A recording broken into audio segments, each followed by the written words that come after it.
Hello student, this is Suman Dutta. তো আজকে present হলাম নতুন একটা ভিডিও নিয়ে। আজকে থাকছে ক্লাস 10-এর জন্য ফিজিক্স থেকে একটা গুরুত্বপূর্ণ প্রশ্ন।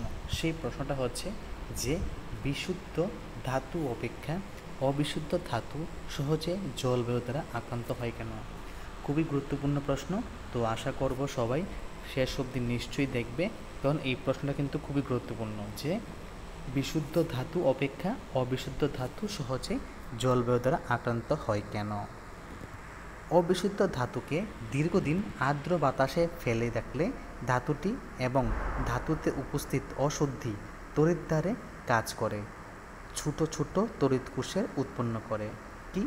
অবিশুদ্ধ ধাতুকে যদি দীর্ঘদিন আর্দ্র বাতাসে মানে খোলা বাতাসে রাখা হয়, তাহলে ধাতুটি এবং ধাতুতে উপস্থিত অশুদ্ধি মানে এই যে ধাতুটা এবং তার মধ্যে যে যেটা পিউরিফাই নাই সেটা তড়িৎ দ্বারে রূপ কাজ করে এবং ছোট ছোট তড়িৎ কোষের উৎপন্ন করে।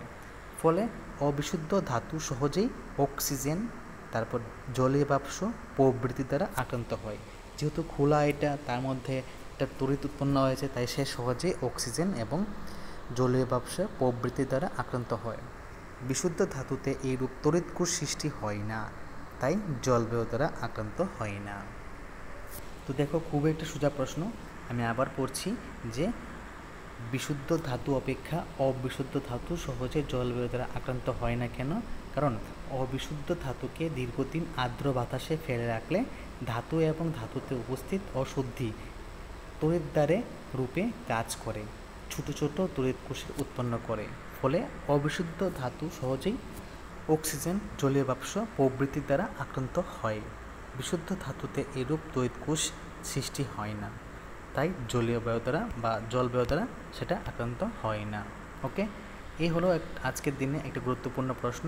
যদি ভিডিও ভালো লাগে থাকে অবশ্যই ভিডিওটা শেয়ার করবে, এবং তুমি যদি চ্যানেল নতুন হয়ে থাকো তাহলে চ্যানেলটাকে অবশ্যই সাবস্ক্রাইব করে রাখবে এবং বেল আইকনকে অল প্রেস করে রাখবে।